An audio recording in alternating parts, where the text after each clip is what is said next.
डर एक एहसास में आपका स्वागत है।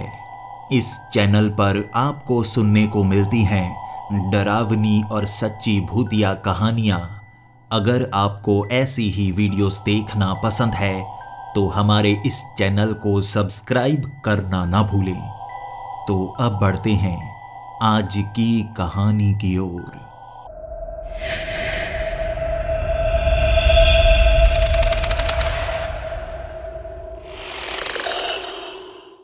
हेलो दोस्तों, मेरा नाम विराट है और मैं ओडिशा के पुरी शहर का रहने वाला हूँ। पेशे से मैं एक राइटर हूँ, यानी कि मिस्ट्री राइटिंग करता हूँ। ऐसी कहानियाँ लिखता हूँ जिसमें कोई ना कोई राज छिपा हो। ये साल 1930 है और मेरी उम्र 35 साल है, लेकिन सिर्फ एक ही चीज़ की कमी जो हमेशा से मैंने महसूस की, एक परिवार। मैं अनाथ आश्रम में पला बड़ा और अपने माँ बाप की जानकारी तक पा नहीं पाया। इसीलिए इस राज को ढूंढने के लिए अनाथ आश्रम से बाहर भाग जाया करता था मैं। बचपन से ही मैंने वो दिन देखे हैं जब मैं बहुत ज़्यादा दुखी हुआ करता था, बहुत ज़्यादा रोया करता था। और इस राज को सुलझाने के लिए मैंने क्या क्या कोशिशें नहीं की। जब आप अपनी ज़िंदगी में कुछ चीज़ें पता नहीं कर पाते तो आप सपनों की दुनिया में रहना शुरू कर देते हैं। मैं एक कमरे में बैठा रहा करता था, क्योंकि मुझे उस अनाथ आश्रम से भागने नहीं दिया जाता था। तो मैं कमरे में बैठकर कहानियां बुना करता था। वो कहानियों के बारे में सोचते सोचते मैं हमेशा ऐसा माना करता था, कहानियों से ही शायद मेरी जिंदगी सुधर सकती है। मैं ऐसी ऐसी कहानियों के बारे में सोचने लगा जिसके बारे में किसी के शायद दिमाग में नहीं आता होगा। मैं उन कहानियों को सिर्फ इसीलिए सोच पाता था ताकि उसमें कोई ऐसी जानकारी ढूंढ पाऊं जो मेरे माँ बाप के बारे में मुझे कुछ बता पाए। इसीलिए मैं एक राइटर बन गया काफ़ी पहले से। पहले तो कुछ घटिया कहानियाँ, धीरे धीरे कहानियाँ बनाने की मेरी तरकीब बड़ी अच्छी हो गई और इसके लिए मैं इस्तेमाल करने लगा अनाथ आश्रम से बाहर निकलकर ऐसी जगह पर जाकर जानकारी इकट्ठी करना जिससे कहानियां अच्छी लिखी जा सके। वो अनाथ आश्रम में हमेशा पैसों की कमी रहा करती थी, लेकिन मैंने ऐसी ऐसी कहानियां बनाई, ऐसी ऐसी नॉवल लिखी जिससे जो भी कमाई हो रही थी मैं उस अनाथ आश्रम को ही देता जा रहा था। बाकी बच्चों की जिंदगी इससे सुधर पाए और मेरा काम बस एक ही था, दुनिया घूमना। मैं देश और दुनिया में घूमना चाहता था और बस इसीलिए मैंने ये काम शुरू कर दिया, कहानियों की तलाश करना। आपको क्या लगता है कहानियां सिर्फ दिमाग में पैदा हो जाती हैं? जी नहीं, कहानियों के लिए आपको वो जिंदगी में जीना पड़ता है। और एक अकेला इंसान राइटर काफ़ी अच्छी तरह से बन सकता है, क्योंकि उसे तलाश रहती है किसी ना किसी की जो उसका अकेलापन दूर कर पाए। और जब कोई उसे ऐसा मिल नहीं पाता तो वो कहानियों में ऐसे किरदार बनाने लगता है जो उसके अकेलेपन को दूर कर पाए। लेकिन मेरे घूमने का शौक, मैं नई नई जगह पर जाया करता, इसीलिए किसी से दोस्ती भी नहीं कर पा रहा था। 1-2 महीने के लिए मैं किसी गांव, किसी शहर में रुकता। जब मेरी दोस्ती किसी से होने लगती तब तक वो कहानी खत्म हो चुकी होती और मुझे नई कहानी की तलाश के लिए नई जगह पर जाना पड़ता। शायद यही कारण था कि मैंने अपने स्वभाव में भी बदलाव ला दिया था। मैं किसी से बात करना पसंद ही नहीं करता और हमेशा भटकता ही रहता हूँ। इस बार मैं पश्चिम बंगाल के एक ऐसे गांव में पहुंचा हुआ था जहां मैंने सुना था कि एक जादूगर है जो ऐसे ऐसे जादू दिखाता है जो किसी को समझ में नहीं आते। मैंने कई मिस्ट्री राइटिंग की हुई थी, ऐसी कहानियां बनाई हुई थी जिसमें चुड़ैलों डायनों का जिक्र था, लेकिन मैंने कभी ऐसी शक्ति को महसूस नहीं किया। शायद इस बार मुझे कुछ ऐसा देखने को मिल जाए जिसके इर्द गिर्द मैं कोई अलग सी कहानी बना पाऊं। जब मैं उस गांव में पहुंचा था ना, वो गांव जंगल के बीच बना हुआ, मुझे अंदाजा तक नहीं था उस गांव तक पहुंचना इतना ज़्यादा मुश्किल होगा। वहां पर तो अंग्रेज सरकार के वो पुलिस वाले भी पहुंच नहीं पा रहे थे, कोई किसी को परेशान नहीं करता था। लेकिन ऐसी जगह गरीबी बहुत ज़्यादा होती है और वहां पर जब मैं पहुंचा, मैं लोगों को देख रहा बहुत ज़्यादा परेशान, लेकिन वो भूख से परेशान नहीं थे। वो परेशान थे उस जादूगर से। एक ऐसा जादूगर जो रात के वक्त नजर आता है और उसे देखकर लोग डरकर भाग जाते हैं। ऐसी ऐसी कहानियां उस गांव में सुनाई जा रही थी कि वो जादूगर बड़े बड़े पहाड़ों को काट सकता है, बड़े बड़े पहाड़ों को गायब कर सकता है, लोगों को वो गायब कर देता है जो बाद में कभी किसी को नहीं मिलती। ना उनकी लाश मिलती है, ना वो जिंदा मिलते हैं। इसीलिए गांव वाले अब उस जंगल के अंदर जाना बिल्कुल पसंद नहीं करते थे। गांव की एक तरफ जो जंगली हिस्सा था वहां पर वो खेती कर रहे थे, इसी से जिंदगी की गुजर बसर उनकी हो रही थी। लेकिन यहाँ कोई बड़ी सड़क बनी हुई नहीं थी। एक छोटी कच्ची सड़क थी जो आगे वाले और गांव तक जाने के लिए थी। इसी तरह यहाँ गांव के लोग जो व्यापारी आए होते उनसे कुछ चीजें खरीद पाते। इन लोगों के पास अच्छे कपड़े तक मौजूद नहीं थे और मुझे वैसे भी अकेलापन बहुत ज़्यादा अच्छा लगता है। मुझे ऐसा लग रहा था इन लोगों के साथ रहूंगा, इनकी परेशानियां सुनूंगा, इनकी परेशानियों से मैं कुछ ऐसा सीख पाऊंगा जो जिंदगी ने शायद मुझे कभी नहीं सिखाया। मैं लगभग एक दिन उस गांव में रहा था। गांव वाले बहुत ज़्यादा परेशान थे, गरीबी का सामना कर रहे थे और वहां पर एक बूढ़ी औरत थी जिसकी उम्र 60 साल रही होगी। वो बड़ी अच्छी बातें किया करती थी। मैं उन्हें अम्मी कहा करता था और उनके पास जाकर बैठ जाता। वो मुझे पुरानी पुरानी कहानियां सुनाती और मुझे वो कहानियां सच में बहुत अच्छी लगती। भले ही मेरी कहानियों से ज़्यादा अच्छी कहानियां नहीं थी वो, लेकिन उनसे बहुत कुछ सीखने को मिल रहा था। और मुझे जब उस रात अम्मी ने ये बताया था ना कि ये कहानियां झूठी नहीं हैं, सच्ची हैं, तो मेरी हंसी निकल गई थी। अम्मी मुझे देखकर कहने लगी थी, तुम हंस क्यों रहे हो?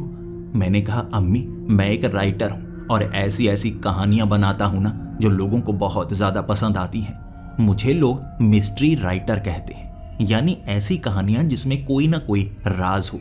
और आपको पता है मैं जितनी भी कहानियां लिखता हूँ ये मैं सिर्फ दिमाग से नहीं बनाता।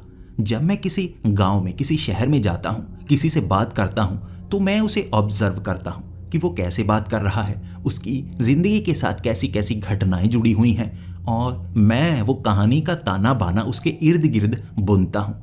लेकिन मैं कह सकता हूँ कि 90 से 95% वो कहानियाँ झूठी होती हैं, बस किरदार कुछ सच्चे होते हैं। आप भी ऐसा ही बता रही हैं ना, इसमें कुछ घटनाएं सच्ची होंगी? अम्मी ने कहा था, नहीं, घटनाएं झूठी नहीं हैं, पूरी की पूरी कहानी सच्ची है। मैं हंसने लगा। अम्मी ये कैसे सच हो सकता है? आपने मुझे एक ऐसी जादूगरनी की कहानी बताई जो बचपन से ही भूली भटकी इधर उधर घुमा करती थी जंगल में। आखिर वो जादूगरनी सच में पेड़ों को इंसानों जैसा बना दिया करती थी, फिर उससे बातें किया करती थी। ऐसा कैसे हो सकता है? ऐसी कहानी सच साबित हो ही नहीं सकती। अम्मी ने कहा, सच है, लेकिन तुम बाकियों की तरह इस पर यकीन नहीं करोगे। लेकिन यकीन करने का एक तरीका है। इस घने जंगल के अंदर जब तुम बिल्कुल अकेले जाओगे, तुम्हें भी वो जादूगर नजर आएगा।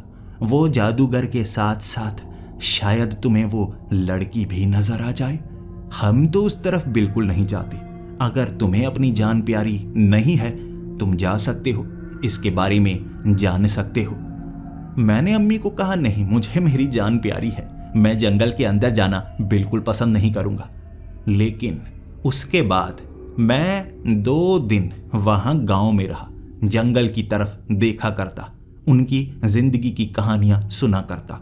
किसी की कहानी अच्छी नहीं थी, कोई घटना अच्छे से बता नहीं रहा था। हर कहानी का किरदार भूखमरी ही होता और मैं उससे दूर रहना चाहता था। ऐसी कहानी के ऊपर मैं कोई किताब छाप नहीं सकता था, क्योंकि वो सरकारी तौर पर आगे बढ़ नहीं पाती, उसे दबा दिया जाता। सरकार, अंग्रेज सरकार ऐसे फैक्ट्स को दबाने के लिए लगी हुई है जिसमें गरीबी दिखे, ताकि उन पर कोई भी किसी तरह का मुकदमा ना हो। मैं जानता था ये कहानी मैं लिख नहीं सकता। अम्मी के पास पूरा दिन मैं बैठा रहता, अपनी कहानियां सुनाता, अम्मी की कहानियां सुनता। मेरी कहानियां सुनकर अम्मी बहुत ज़्यादा खुश थी, लेकिन पता नहीं क्यों अम्मी की उन कहानियों में एक सुरूर सा था। पता नहीं क्यों मुझे उस जादूगरनी, उससे जैसे एक अलग सा लगाव होने लगा था। वो जादूगरनी बचपन में कैसी दिखा करती थी? अम्मी ने कहा बड़ी खूबसूरत थी, बड़ी अच्छी थी, बड़ी प्यारी बातें किया करती थी। मैं उससे एक बार बात कर चुकी थी। जब मैं एक तालाब के पास बैठी हुई तो वो लड़की खेलती खेलती वहां पर आ गई। मुझे देखकर बहुत ज़्यादा डर गई और मैं भी उसे देखकर डर गई, क्योंकि मुझे लगा ये बच्ची खेलती खेलती कहाँ आ गई। मैंने उसे पकड़ा और कहा चलो मैं तुम्हें तुम्हारे घर छोड़कर आती हूँ। उसने कहा यही मेरा घर है। मैंने कहा कहाँ? उसने ज़मीन में जादू से छेद बनाया था और ज़मीन में चली गई। मैं डरकर भाग आई थी। उसके बाद कई बार जंगल में मुझे वो लड़की मिली, लेकिन अब मुझे वो डराती नहीं थी। धीरे धीरे समय बदला और मैं उस जंगल से दूर हो गई। अम्मी की वो लड़की से जुड़ी हुई कहानियां सुनना मेरा फेवरेट टॉपिक बन गया था। 2 दिनों तक शाम के वक्त मैं अम्मी को कहता, अम्मी उसे लड़की की कहानी सुनाओ ना, वो जादूगरनी की कहानी। कितनी अच्छी अच्छी कहानियां सुना रही हैं, कैसे कैसे मोड़ आ रहे हैं। मैं तो ऐसी इमेजिनेशन कर भी नहीं सकता। पेड़ों से बात करना, ज़मीन में छेद हो जाना, पानी पर चलना, ये सच नहीं हो सकता। आप झूठी कहानियां बता रही हैं। अम्मी मेरे सामने मेरी आंखों में देखकर कहती, नहीं ये झूठी कहानियां नहीं हैं, सच्ची कहानियां हैं। ये 2 दिन इतनी कहानियां सुनी मैंने, इतनी कहानियां सुनी कि लगाव सा होने लगा था। मैं जिस गांव में जाता था, जब मुझे कोई ऐसा राज पता लगता जिस पर मैं कहानी लिख सकता हूं, तो मैं उस राज को सुलझाना पसंद करता था। और अब मुझे लग रहा था वो लड़की का राज मुझे सुलझाना ही होगा। क्या सच में उस जंगल में वो लड़की अब भी मौजूद होगी? अम्मी ने कहा था वो छोटी सी बच्ची थी, लगभग 15 साल पहले की ये कहानी है। अब शायद उसकी उम्र 20 से 22 साल होगी और शायद मैं उससे बात कर पाऊं। वो कैसी रही होगी, कैसी दिखती होगी, क्या वो अब भी जिंदा है या नहीं, मुझे ये जानना होगा। मैंने अम्मी से अंत में पूछ ही डाला, वो लड़की आपको कहाँ नजर आई थी? अम्मी ने कहा बहुत पुरानी बात है, जंगल के उस हिस्से के बारे में मैं सही से तो नहीं बता सकती, लेकिन तुम्हें ये कहूंगी वहां जाने में खतरा बहुत है। वो इलाका रहस्यमय है, ऐसे ऐसे रहस्य वहां पर छिपे हुए हैं जिसे तुम सुलझा नहीं पाओगे, कहानियों में खो जाओगे। एक जादूगर के जादू के अंदर फंसना बहुत बुरा होता है, गलती से भी ये कोशिश मत करना। लेकिन अम्मी ने इतनी कहानियां सुना डाली थी, अब रहा नहीं जा रहा था। और जैसा कि मेरा स्वभाव है, मैं ऐसी घटनाओं से डरता नहीं, जानने की कोशिश करता हूं। और मुझे जितना तजर्बा था, मैं जानता था जादूगर ज़्यादा कुछ नहीं कर पाएंगे, बस एक अंडा हाथ से निकालेंगे, टोपी से खरगोश निकालेंगे, उससे ज़्यादा एक जादूगर क्या कर सकता है। मैंने अम्मी से वो जगह के बारे में पूछा और अम्मी ने बताया जादूगर रात को सक्रिय होते हैं, रात को शायद तुम्हें उनकी झलक दिख जाए और शायद वो लड़की भी तुम्हें दिख जाए जो इतनी खूबसूरत होगी कि तुमने उससे ज़्यादा खूबसूरत कोई लड़की देखी नहीं होगी। रात के 8 बजे एक मशाल लिए मैं सीधा जंगल के अंदर की तरफ बढ़ चला था। ये मशाल उन गांव वालों ने बड़ी अच्छे से बनाई थी। ये कई घंटों तक चल सकती थी, लेकिन रोशनी बड़ी अच्छी करती थी। उस मशाल को लिए काफ़ी अपना सामान लिए मैं सीधा जंगल के अंदर की तरफ जा रहा था। जैसा कि मुझे बताया गया था, मुझे 2 छोटी छोटी नदियों को पार करना होगा, लेकिन उन नदियों को पार करने का तरीका सिर्फ एक ही है, छोटा सा लकड़ी का पुल। और वो लकड़ी के पुल को ढूंढना असंभव के समान हो जाता है। कई बार वो नजर नहीं आता, आंखों के सामने होता है, जैसे पारदर्शी सा दिखने लगता है। मैं उसी एक छोटे पुल को ढूंढ रहा। मैं नदी के करीब तो पहुंच गया था। यह काफी छोटी सी नदी थी, वैसे भी शायद मैं छलांगे लगाकर इसे पार कर पाता, लेकिन जैसा कि मुझे उस गांव में बताया गया था, इस नदी में पांव रखने के बाद पानी काफी तेजी से आने लगता है, आपको बहाने लगता है और आप खुद को संभाल नहीं पाएंगे। ये हर एक नदी में होगा। मुझे लगा यहाँ पाँव नहीं रखना चाहिए, थोड़ा पानी तो ज़रूर है, अगर मेरा पाँव फिसला, ऐसा ना हो यहाँ से निकलना मुश्किल हो जाए। गांव वाले बेवजह कहानियां नहीं बनाते होंगे, कुछ ना कुछ इस नदी में भी होगा ना। मैं इस नदी के बिल्कुल साथ साथ एक तरफ चलने लगा और मुझे काफ़ी चलने के बाद एक जगह उस नदी से निकलती हुई 3 और नदियां दिखी। कमाल की बात थी, ये छोटी सी नदी थी, थोड़ा थोड़ा पानी आता था, लेकिन जो नदियां इसके बीच से आगे की तरफ निकल रही, जहां बहाव आगे की तरफ बढ़ रहा, वो बड़ी बड़ी नदियां थी। ये कैसे हो सकता है? एक छोटी नदी से बड़ी नदियां नहीं निकलती, बड़ी नदियों से छोटी नदियां निकलती हैं, या पानी की धारा उल्टी बह रही है? मैं कुछ समझ नहीं पा रहा, लेकिन मुझे कोई पुल नजर नहीं आ रहा था। जैसा कि बताया गया, पारदर्शी पुल, लकड़ी का पुल पारदर्शी कैसे हो सकता है? मैं इस नदी को पार जरूर करूंगा। मैं वहां पर खड़ा हो गया था। उस पुल को मुझे पार करना था, लेकिन देखे तो सही, यहां शायद कोई पुल नहीं है, तोड़ दिया गया होगा। गांव वाले वैसे भी इस तरफ नहीं आते। मैं अब उस छोटी नदी को पार करना चाहता था, लेकिन मेरा दिमाग कह रहा, इस नदी के पानी में पांव मत रखना। पीछे छोटी नदी, आगे बड़ी नदियां, यही पानी बड़ी नदियों का निर्माण कर रहा है, जैसे आंखों के सामने उछल सा हो पानी। मैंने छोटी नदी में पैर रखा, मुझे लगा कुछ छलांगे लगाऊंगा। बीच में पत्थर नजर आ रहे हैं, हल्का हल्का सा तो पानी है, मैं बड़ी आसानी से निकल जाऊंगा।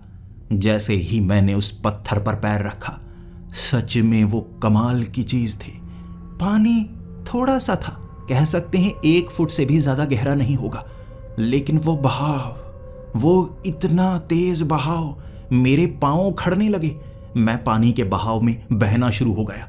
वो पत्थर से मैं टकरा रहा था, पानी का बहाव मुझे खींचे ले जा रहा था। छोटी सी नदी, लेकिन उस नदी के किनारे जैसे ऊंचे हो रहे, या मेरा जैसे कद छोटा हो रहा।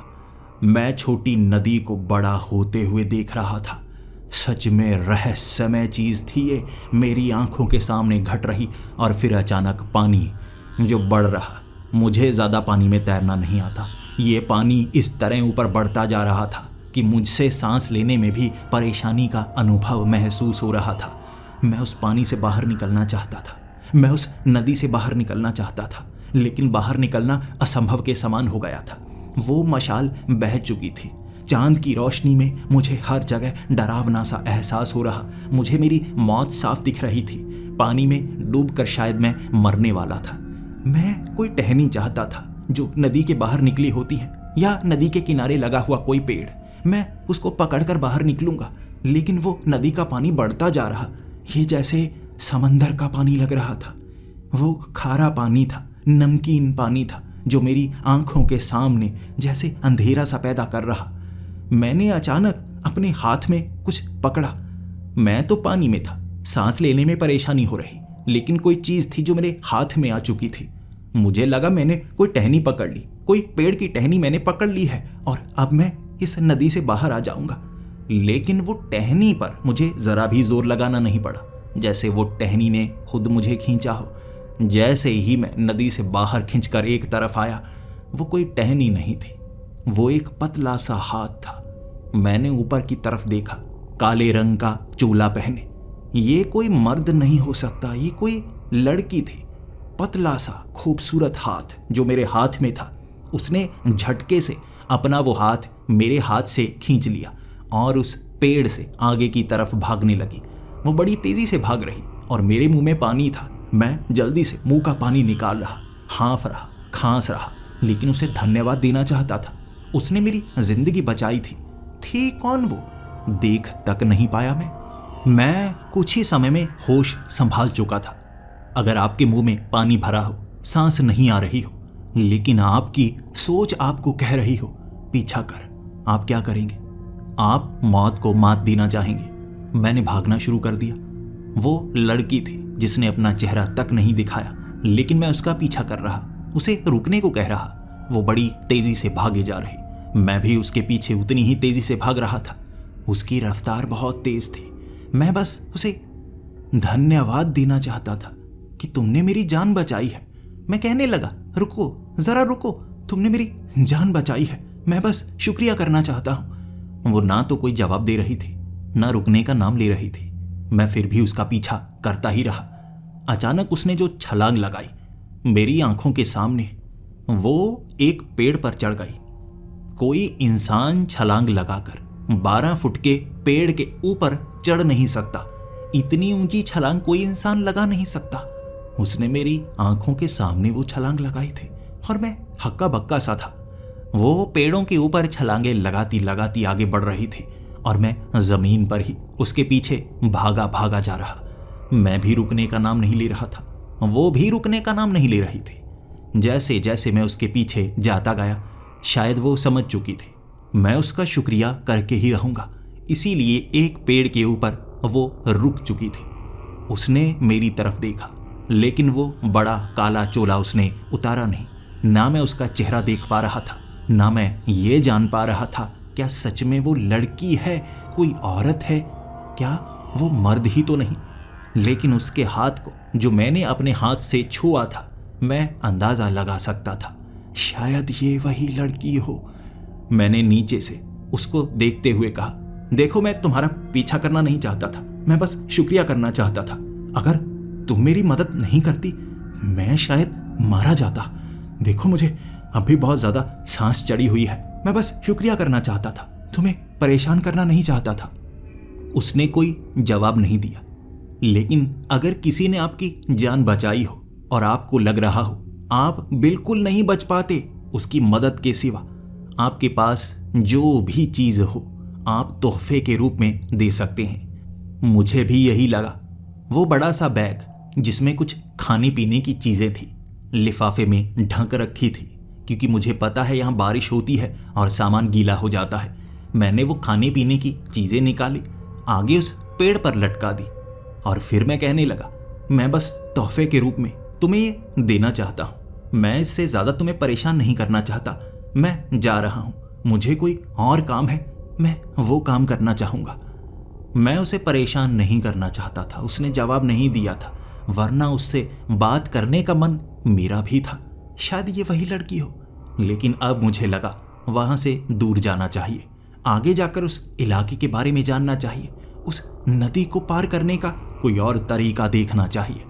मैं अब उस नदी के पास पास चलने लगा। वो पुल को ढूंढने की कोशिश, वो पुल को ढूंढने की कवायद मेरी जारी थी। मैंने 2 से 3 घंटे लगाए। मैं नदी के आसपास चलता रहा। जहां पर वो 3 नदियां निकलती थी वहां तक पहुंचा, उससे आगे भी निकल गया। लेकिन मुझे कोई ऐसा पुल नहीं दिखा जो उस नदी को पार करने वाला हो।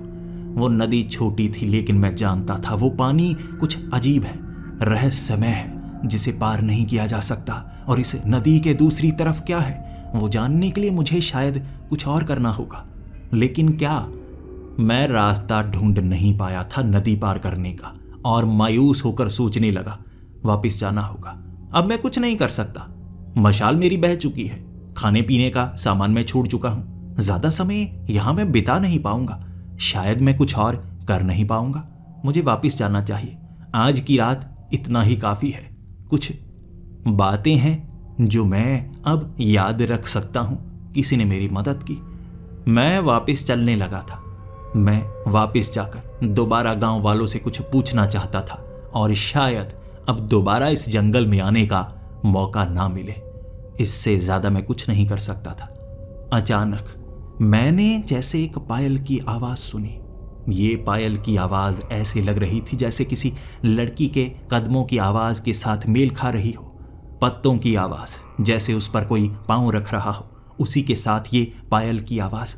और मैंने जब पीछे मुड़कर देखा, ये पायल की आवाज, पत्तों के हिलने की आवाज नदी के दूसरी तरफ से आ रही थी और मैं बस देखने के लिए नदी के बिल्कुल किनारे तक पहुंचा। कौन आवाज कर रहा है? मैंने सवाल भी पूछा, क्या कोई वहां पर है?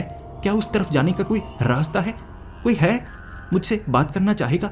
मैं बस एक छोटा सा सवाल ही कर रहा हूं, मुझे जवाब चाहिए। तब जाकर वो लड़की जो काले चोले में थी वो मुझे नजर आने लगी। ऐसा नहीं वो किसी पेड़ से निकलकर सामने आ गई हो, जैसे वो वहीं पर थी, लेकिन पहले दिख नहीं रही थी। अचानक मैंने अपनी पलकें झपकी और वो मेरे सामने थी। जैसे पहले गायब थी अब दिखने लगी और मैं हैरान सा हो गया था। ये कैसे हुआ?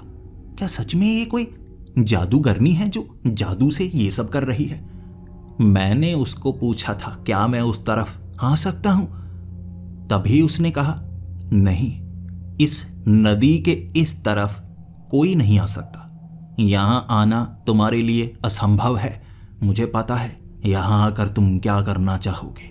इस तरफ आकर पहले भी कई लोगों ने लूटने की कोशिश की है। ये प्राचीन सभ्यता की निशानियां। ये वो लड़की थी जिसने मेरी मदद की थी। अब उसकी आवाज़ भी सुनी थी मैंने। सच में ये आवाज़ बहुत खूबसूरत, शायद जितना खूबसूरत उसका हाथ था उससे भी ज़्यादा।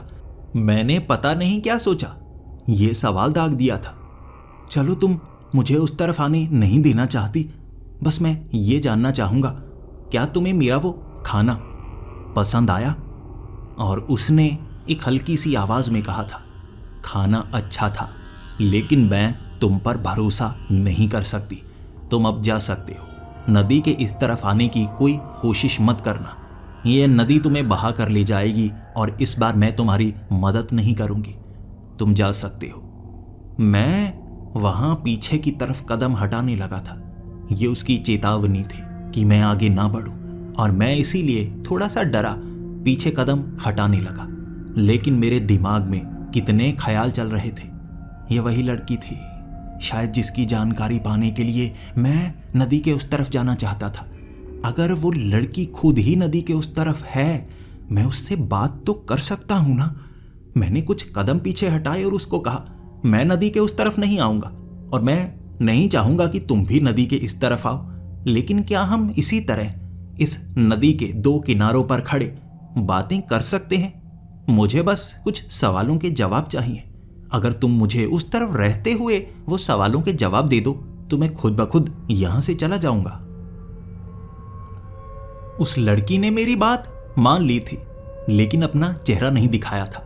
मैं नदी के इस किनारे पर बैठा हुआ उससे बातें कर रहा था, और बातों बातों में मैंने उसे ये भी बता दिया कि तुम्हारे बारे में मुझे पता कहां से लगा। अम्मी से, वो गांव में रहने वाली वो बूढ़ी औरत। और वो लड़की भी काफी ज्यादा खुश हुई। क्या वो अभी जिंदा है? मुझे लगा बहुत समय से उन्हें देखा नहीं, शायद वो इस दुनिया में नहीं रही। मुझे खुशी हुई वो अब भी जिंदा है। मैंने कहा, हाँ वो जिंदा तो हैं, लेकिन सब इस जगह पर आने से बहुत ज्यादा डरते हैं। ऐसा क्यों? तुम क्यों सबको यहाँ आने से रोकती हो? ऐसा क्या है इस नदी के उस पार या इस जंगल में? तब उस लड़की ने कहा था, ये जंगल के इस तरफ का हिस्सा जादूगरों की दुनिया है, और इस नदी के उस तरफ का हिस्सा इंसानों की दुनिया। मान लो कि हमें ये वाला हिस्सा मिला है जहां पर हमारा हक है।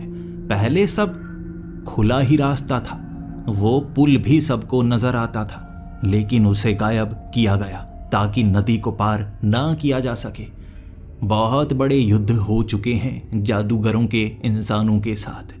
ऐसी ऐसी शक्तियों के युद्ध हो चुके हैं जो अपने हिस्से को पाना चाहते थे। इसीलिए सुरक्षा के लिए इस जगह को बंद ही रखा गया। हमारी तरफ की दुनिया ऐसा नहीं है, जादूगरों की दुनिया है। तुम कह सकते हो जिस जिस चीज से तुम डरते हो, इस तरफ वो चीजें रहती हैं, धरती पर ही। हमने काफी बातें कर ली थी। इसके बाद वो कहने लगी थी, अब तुम्हें यहां से जाना चाहिए। 3 बजे से पहले पहले इस जंगल से बाहर निकल जाना। जंगल के उस तरफ के हिस्से पर भी इस तरफ के हिस्से का बहुत ज्यादा असर होने लगता है। शायद तुम्हें बहुत ज्यादा डर लगे, शायद तुम्हारी जान को भी खतरा हो, उससे पहले चले जाओ। मैंने कहा, मैं चला तो जाऊंगा, लेकिन क्या तुम दोबारा यहां मुझे मिलोगी? क्या मैं दोबारा तुमसे बात कर पाऊंगा? तुमसे बात करना बड़ा अच्छा लग रहा है। बहुत कुछ सुनने को मिल रहा है जिस पर मैं यकीन भी नहीं कर पा रहा। मैं एक राइटर हूं ना, लेखक, कहानियां लिखता हूं, तो मुझे इन बातों से बहुत ज़्यादा आइडिया आ रहे हैं। मैं तुमसे और ज़्यादा बातें करना चाहता हूं। उसने कहा, बातें करना चाहते हो, लेकिन समय खत्म हो चुका है और बातें नहीं कर सकते। तुम्हें जाना चाहिए, तुम्हारी जान को खतरा है, और मैं भी शायद तुम्हें दोबारा ना मिलूं। वो गायब हो चुकी थी मेरी आंखों के सामने, और तब मैंने महसूस किया वो जो बातें कर रही थी शायद वो सच है। सामने से गायब हुई और मैं चलकर गांव की तरफ आने लगा। वो रास्ता काफी लंबा लग रहा था। ऐसा लग रहा था जैसे किसी अच्छी जगह से किसी साधारण जगह पर जा रहा हूं। मेरा मन सा लग गया था उससे बातें करने में। पहली बार कोई ऐसा मिला था जो मेरी इमेजिनेशन से भी काफी आगे की बातें कर रहा था। मैं एक लेखक हूं, कहानियां लिखता हूं और कहानियां लिखने के लिए लोगों से बात करता हूं, लेकिन कभी किसी ऐसे किरदार से नहीं मिला था जो मुझे लग रहा कि मुझसे भी ज्यादा सोच सके। वो लड़की थी जैसे मुझसे भी ज्यादा सोच पाती थी, बहुत ज्यादा आगे की जानकारी थी उसके पास। 3 बजे से पहले पहले ही मैं जंगल से बाहर निकल आया था। मैं उस गांव में पहुंचा था और वहां पूरी रात मुझे नींद नहीं आई, और दिन के वक्त जैसे ही सूरज चढ़ा मुझे ऐसी नींद आई कि शाम तक नींद नहीं खुली। वो अगला दिन मैं भूखा था और शाम को बहुत सारा खाना खाया। गांव वालों से कुछ ऐसी चीज़ें ली जो यहाँ पर साधारण लगती हैं, लेकिन उसे उगाया उन्होंने हो। कुछ ऐसा खाने का सामान था जो मैं शहर से लेकर आया था। मुझे लगा दोबारा कोशिश मुझे करनी चाहिए। जब मैं जंगल की तरफ जा रहा तो मुझे अम्मी ने पूछा था, तुम कल वापस आए, तुमने कुछ बताया नहीं, घर से बाहर नहीं निकले। मैंने कहा नींद बहुत ज़्यादा आई थी। अम्मी ने कहा वो तो ठीक है, दोबारा जा रहे हो, क्या कोई ऐसी चीज़ दिखी तुम्हें जो तुम दोबारा देखने के लिए जा रहे हो? मुझे लगा कुछ राज राज रहने चाहिए तो बताने नहीं चाहिए। मैंने अम्मी को नहीं बताया और कहा दोबारा ढूंढने के लिए जा रहा हूँ। मैं जंगल में फिर से रात के वक्त उसी नदी के किनारे पहुँच गया था। उसी जगह मैं बैठा हुआ जहाँ कल बैठा था, लेकिन 2 घंटे इंतज़ार करने के बाद, ढेर सारी आवाज़ें लगाने के बाद वो लड़की मुझे दोबारा नज़र नहीं आई। और आज मायूसी का एहसास सा हो रहा था, जैसे उससे लगाव सा हो गया था।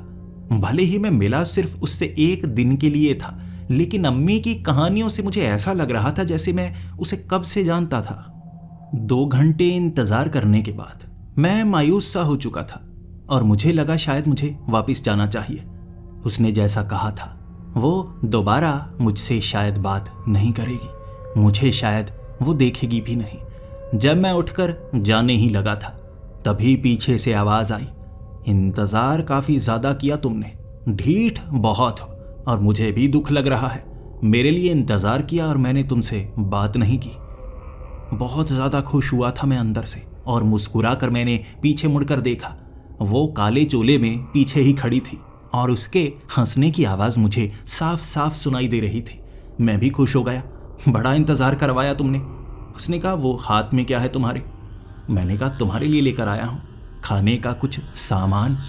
वो खाने का सामान मेरे हाथ से गायब होकर नदी के उस तरफ पहुँच गया और मुझे पता तक नहीं चला। मैं हैरान था, खाने का सामान? उसने कहा अब ये खाने का सामान मेरे लिए है, ये तो मुझे पक्का है। और उस दिन भी तुमने जो सामान दिया था सच में बड़ा स्वादिष्ट था।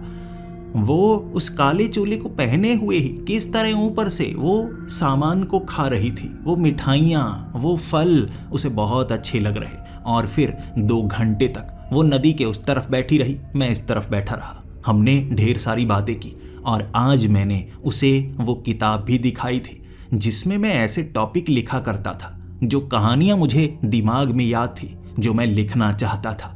और उसने मेरी एक कहानी सुनी जो उसे बहुत ज़्यादा पसंद आई।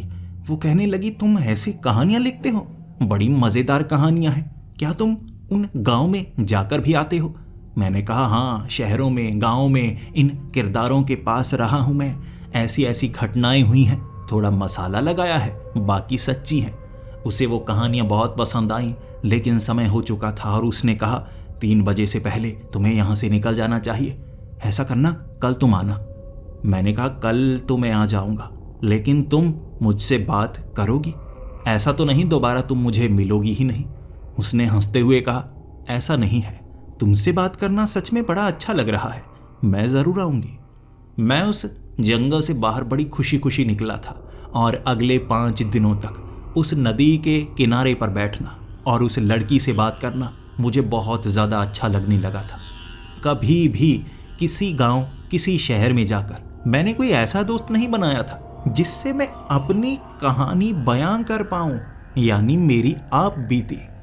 हर कोई मेरी कहानियां जानना चाहता था, मुझसे फ़ायदा लेना चाहता था, भले ही वो लड़का हो या लड़की। लेकिन ये मुझसे सहानुभूति जता रही थी कि मेरे साथ क्या क्या हुआ। क्या मैंने ढूंढा नहीं अपने माँ बाप को? मैं रो रो कर अपनी कहानी बयां कर रहा था। पहली बार मेरा दिल बहुत ज्यादा हल्का हुआ था। कोई अपना अपना सा महसूस हो रहा था। इतने दिनों बाद जब मैं नदी के किनारे जाकर बैठा, आवाजें लगाने लगा कि तुम कहाँ हो, वो अब नदी के दूसरी तरफ नजर नहीं आ रही। उसने मेरे कंधे पर हाथ रखा। वो नदी के इस तरफ थी। पहले तो मैं बहुत ज्यादा डर गया। मैं उछलकर खड़ा हो गया। आखिर कौन है?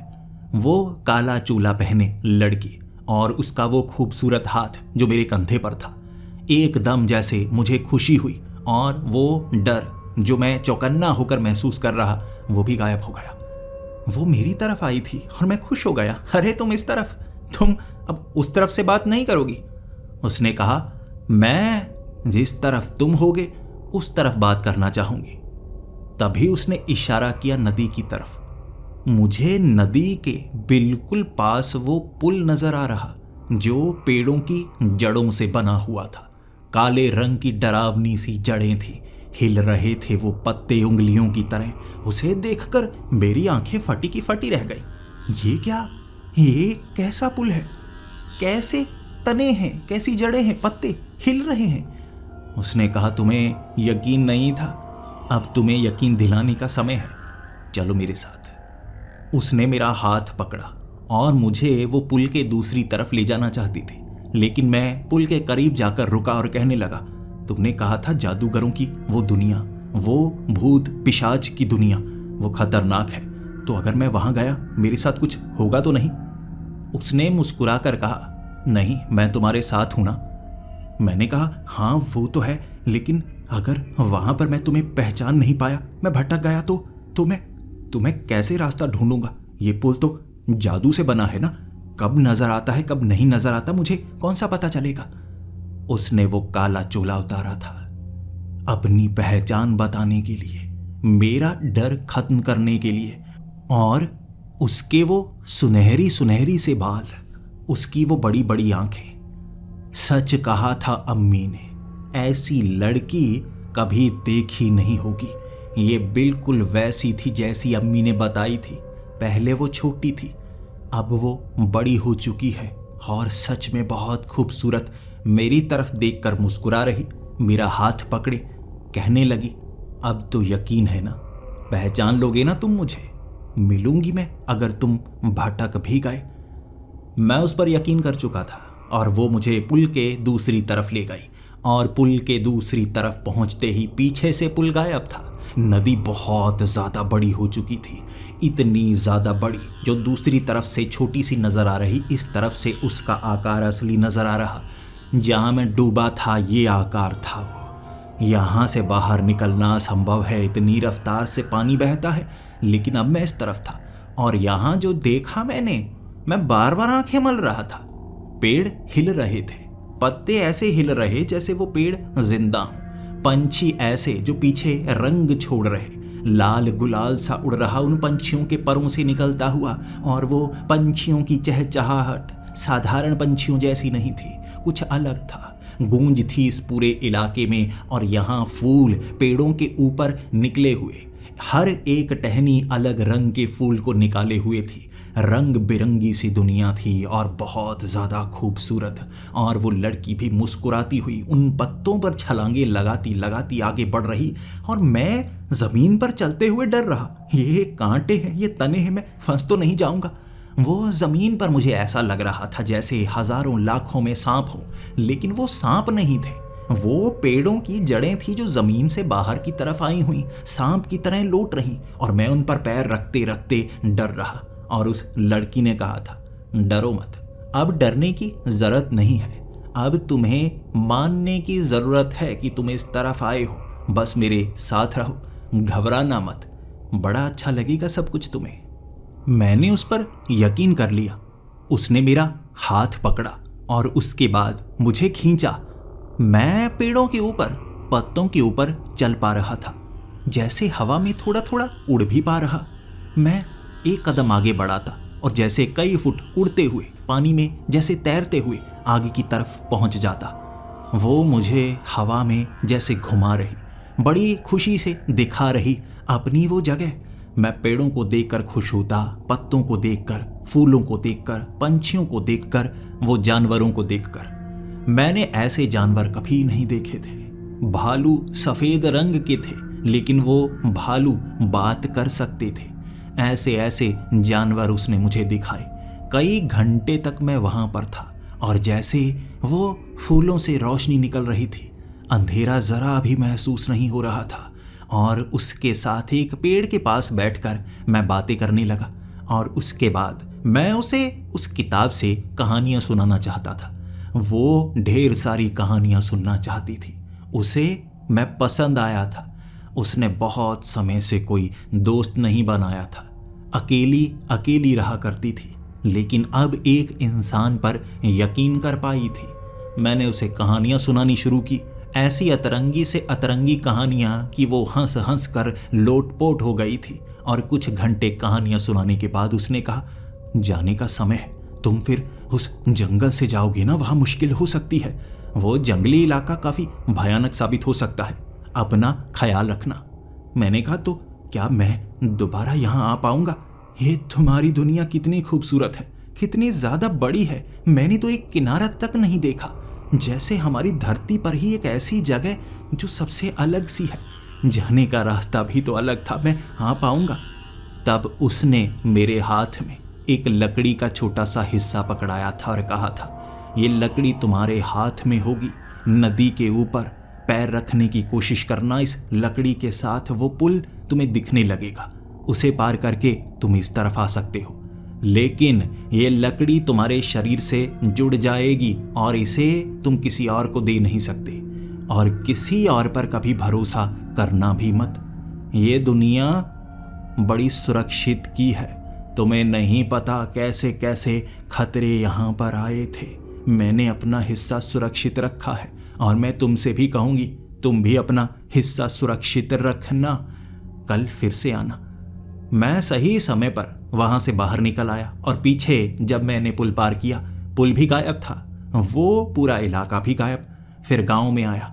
मैं किसी को कुछ बता नहीं रहा था, लेकिन हर रोज वहां जंगल में पुल को पार करके उसकी दुनिया में जाना मुझे बहुत हसीन लगने लगा था। शायद वो दुनिया इसीलिए हसीन लग रही थी क्योंकि वो उससे भी ज्यादा हसीन थी। अब हर रात का ये काम हो गया था, उससे जाकर बात करना। शायद मैं उसे अपनी जिंदगी की सबसे अच्छी दोस्ती मान सकता हूं। मुझे नहीं पता वो सिर्फ दोस्ती थी या प्यार था, और मैं उसकी आंखों में भी अपने लिए वो भरोसा देख पा रहा था। मैं उसकी आंखों में खो जाया करता था। मेरे जबान से वो शब्द निकल नहीं पाते थे, और मैंने देखा वो भी ऐसा करने लगी थी। शायद जिंदगी भर मैं अकेला रहा, परिवार को ढूंढने की कोशिश करता रहा, लेकिन कहते हैं कि भगवान आपके लिए वो चीज़ें लिख कर रखता है जिसके बारे में आपने सोचा तक नहीं होता। मुझे लगने लगा था मैं इसके साथ अपनी पूरी जिंदगी बिता सकता हूँ, शायद उस दुनिया में, या शायद वो मेरे साथ इस दुनिया में आ जाए। मैं बड़ा खुश होता, हर रात जाता, लेकिन किसी को बताता नहीं। एक रात मुझे वहां से निकलते हुए अम्मी ने देख लिया, और अम्मी मुझे रोक कर कहने लगी, तुम हर रात मैं देख रहे हो वहां जा रहे हो, मुझे कुछ बता भी नहीं रहे। मैं अम्मी को बार बार बहलाने फुसलाने की कोशिश करता रहा, लेकिन अम्मी ने पकड़ लिया था। अम्मी को मुझ पर भरोसा था। मैंने उस लड़की को ढूंढ लिया है। मेरे चेहरे पर वो शर्म सी थी, मेरी आंखों में जैसे अम्मी को कुछ नजर आया, और अम्मी कहने लगी, इतनी खुशी? तुमने अपनी कहानी बताई थी अकेलेपन की, लेकिन तुम्हारी आंखों में मायूसी दिखा करती थी, जिंदगी की मायूसी जो खत्म हो ही नहीं सकती। उस जंगल में तुम्हें ऐसा क्या मिल गया? वो मायूसी जैसे उम्मीद की तरह दिखने लगी है, प्यार की तरह दिखने लगी है। बताओ मुझे। मैं खुद को रोकना चाहता था। मैंने अम्मी को कुछ बताया ही नहीं। अम्मी की जबान से खुद ब खुद निकल गया, मिल गई है तुम्हें वो लड़की, तुम उससे बात कर रहे हो, लेकिन मैं उसे अपनी बेटी की तरह पसंद करती थी। बस एक बार मिला दो। मैं उसे दोबारा देख नहीं पाई, एक बार मिला दो। मैंने अम्मी को कहा, मम्मी देखो, मैं आपको वहां नहीं ले जा पाऊंगा, आपके लिए खतरा होगा। वो बड़ी खतरनाक दुनिया है। वहां भूत प्रेत भी देखे मैंने, और एक खास इलाका है जो उसने अपना बना रखा है। वहां कोई आ नहीं पाता, वो सुरक्षित रहती है, मैं भी सुरक्षित रहता हूं। आपको देखकर वो डर जाएगी, शायद मैं उसे दोबारा देख ना पाऊं। अम्मी जिद करने लगी, मौत करीब है मेरी, बस एक बार उस लड़की को देखा था, उसकी मदद की थी, दोबारा उसको देखना चाहती हूँ, एक बार दिखा दो, उसके बाद भले ही मैं मारी जाऊं, भले ही तुम वापस छोड़ देना, मैं खुद ब खुद आ जाऊंगी। अम्मी को मना कैसे करता, अम्मी जैसे चिपक गई थी, मुझे जाने नहीं दे रही। मैंने कहा अम्मी ठीक है, कुछ समय के लिए, बस आपको दिखाऊंगा, वापस ले आऊंगा। अम्मी खुश। अम्मी को लेकर मैं जैसे ही नदी के पास पहुंचा था, अम्मी ने कहा नदी को पार करना असंभव है, असंभव है, कोई पार नहीं कर सकता। मैंने जब हाथ आगे बढ़ाया, वो लकड़ी हाथ से अपने आप निकली जो मेरा हिस्सा बनी थी और उसने पुल बना दिया। उस पुल को मैं पार करने वाला था और अम्मी ने कहा वाह, पुल के उस तरफ, पुल के उस तरफ मैं जा सकती हूँ, मैं इस पुल को देखना चाहती थी, कभी देख नहीं पाई। अम्मी को मैं पुल के दूसरी तरफ ले आया था। जैसे ही अम्मी को दूसरी तरफ लेकर आया, सामने से वो लड़की भागती हुई आई। आज उसने वो काला चोला तक नहीं पहना था, खूबसूरत कपड़े थे उसके, परियों जैसे, लेकिन उसका वो जो चेहरा खुश था, बिल्कुल चमकता हुआ, जैसे उतर गया। मेरे साथ उस अम्मी को देखा जो वो इस तरह से डर गई। अम्मी मेरे बिल्कुल पीछे खड़ी थी और मैं अपने हाथों को आगे बढ़ाकर कहने लगा, आ जाओ तुम्हें मिलाता हूँ, मैंने तुम्हें बताया था ना, तुम्हें पहले मिली थी, अम्मी कहानी बताई थी। वो बहुत ज़्यादा डर गई थी। मैंने उसकी आंखों में खौफ देखा और मैं कह रहा, डरो मत, डरो मत, डरो मत, हम अम्मी बस तुम्हें देखना चाहती थी, मैं छोड़ आता हूँ, अभी छोड़ आता हूँ वापस। मैंने जब पीछे मुड़कर देखा, वो अम्मी नहीं थी। जैसे काले चोले में भयानक चेहरे वाला 8 फुट कद वाला एक अजीब सा पिशाच, जैसे वो पिशाच बड़े बड़े दांत निकाले हंस रहा। ये दुनिया बनाई थी तूने, तुझे लगा तू छिप सकती है, लेकिन नहीं, तरीका मैं ढूंढ लाया, तरीका किस्मत ने मुझसे मिलाया। मैंने इंतजार किया, तू मन पढ़ सकती थी, तू सच्चा मन पढ़ सकती थी, इसीलिए मैं दूर रहा, लेकिन इसके इस्तेमाल से मैं यहां आ पाया। वो पिशाच भी जैसे एक जादूगर था, जिसने उस लड़की को बिना छुए ही अपनी शक्तियों से हवा में उड़ा डाला था। वो आकाश से निकलने वाली चमकदार रस्सियों ने उस लड़की को पकड़ लिया था और मुझे धक्का देकर उसने पुल के पीछे गिरा दिया। वो चीखें मार रही थी, लेकिन उसे बचाने के लिए मैं जो भी करता, मैं नाकाम रहता। वो मुझे धक्का दे देकर पीछे गिरा रहा और एक झटके में उसने मेरे सारे कपड़े फाड़ दिए। शरीर पर मेरे खरोंच के निशान थे और ऐसा उसने बिना छुए सिर्फ एक चुटकी से किया था। ये शायद उसकी शक्तियां थीं और मेरी तरफ देखकर वो कहने लगा, मैं इसे 15 सालों से पाना चाहता था, 15 सालों से। ये मेरी होने वाली थी, ये मेरी होने वाली थी, बस इसे इनकार था। एक जादूगरनी सिर्फ एक बार प्यार करती है और मैंने क्या नहीं किया कि ये मुझसे प्यार करे, लेकिन कैसे ये मन पढ़ लेती थी। लेकिन अब तेरे सहारे मैं इसकी दुनिया में आकर इसे हमेशा के लिए पालूंगा। अब कुछ नहीं कर सकती। उसकी चीखें निकल रहीं और मैं कुछ नहीं कर पा रहा। मैं जब भी करीब जाता, पीछे धकेल दिया जाता।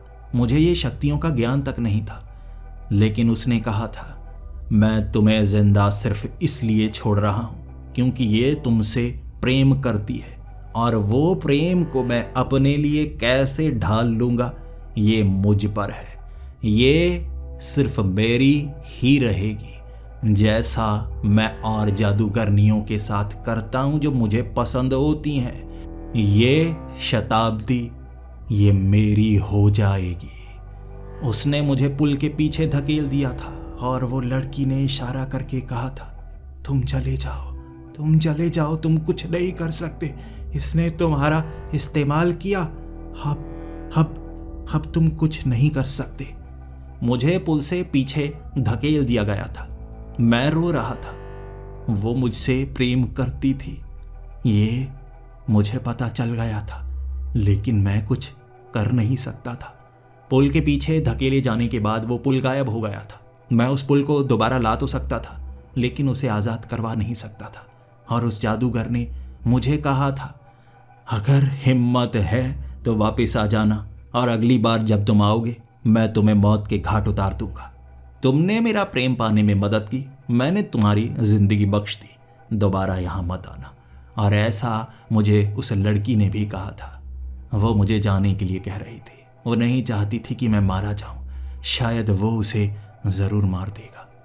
मेरी आंखों में आंसू थे, मेरा प्रेम छिन चुका था। मैं एक मिस्ट्री राइटर जो सिर्फ कहानियाँ लिख सकता हूँ, वो कहानियाँ जिन्हें झूठी माना करता था। वो घटनाएं, वो भूत प्रेत की बातें मेरी आंखों के सामने घूम रहीं और मैं कुछ नहीं जानता था। मुझे बस इतना पता था, मैं उसे आज़ाद करवाने की एक कोशिश ज़रूर करूँगा। धोखा मिला था मुझे, प्रेम धोखे से धोखा मिला था मुझे। प्रेम धोखे से बड़ा होता है, मुझे साबित करना होगा। लेकिन मैं क्या कर सकता हूँ? क्या मैं उसे पा सकता हूँ या इस छल से उसे बचा सकता हूँ? मैं कोशिश ज़रूर करूँगा।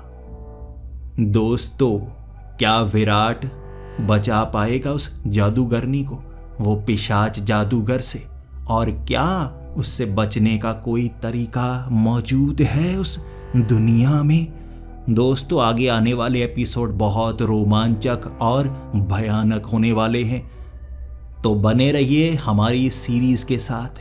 तो मिलते हैं अगली वीडियो में, तब तक के लिए डरते रहें।